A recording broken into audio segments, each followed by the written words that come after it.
A lot of people, especially in like big agriculture right now, are using drones to fly, and you can see a lot about like what's happening with your crops.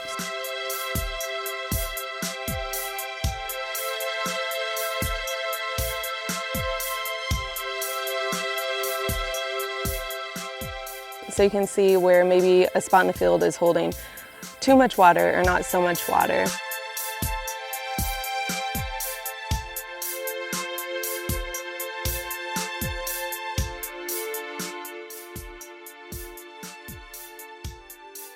I mean, it saves a lot of time out there, and then also it's just really reliable information.